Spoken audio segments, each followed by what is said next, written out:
Let's keep the conversation about Doge going with NBC 10 political commentator Sue O'Connell. Sue, Doge, we know, is disrupting the lives of thousands of people, but it's also having an impact on Elon Musk himself. We know Tesla stock, sales, both down, and his personal brand, we can say, has taken a hit. Normally, I'd say, well, how is he going to come back from all of this?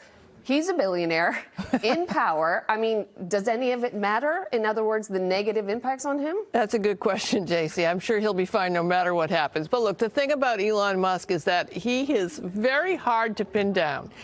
When he was buying Twitter and turning it into X and basically running it into the ground, wow, that seemed like a bad idea. But now it's clear he had a different plan for the platform.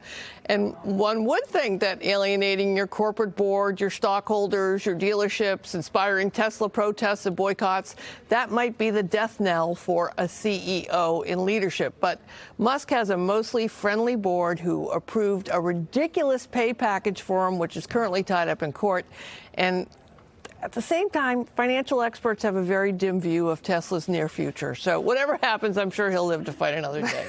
I'm not too concerned about that. Yeah. Republicans want to pass a budget that will keep the government open soon, but they'll need the help of Democrats to get it passed. Democrats don't appear to be on board, which then begs the question, what is it that Democrats want? We know they're trying to slow down Elon Musk's efforts to slash the government workforce, but wouldn't a government shutdown play right into his hands? You know, the Democrats don't have much power, JC, and they are hearing from progressive activists and federal workers urging them to shut the government down to make a stand. And as you point out, that would make it seem like the government is useless, just doing what Musk's Doge wants to do. Shutting down the government would hurt Americans and government employees who would have to go on furlough. And that might deliver a hard lesson to Americans about what the government actually provides every day. And it would communicate this is what the Democrats are willing to risk to stand up to Trump and Elon Musk. Before I let you go, can we just talk about what was an unbelievable sight outside the White House? In an effort to help Musk and Tesla, we just talked about how the sales are down and the stock's down. President Trump hosted them both on the White House lawn this week.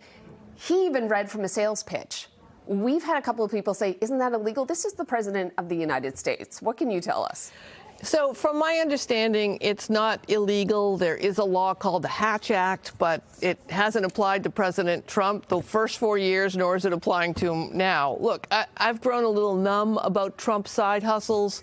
Look, he's making a ton of money from the Trump meme coin that has no transparency about who is pouring money into his pockets by buying it. So his pitching his biggest donor's car at the White House seems a little quaint. But I'll tell you, JC, what isn't quaint to me is that Donald Trump said on Truth Social afterwards that it is illegal for citizens to boycott Teslas.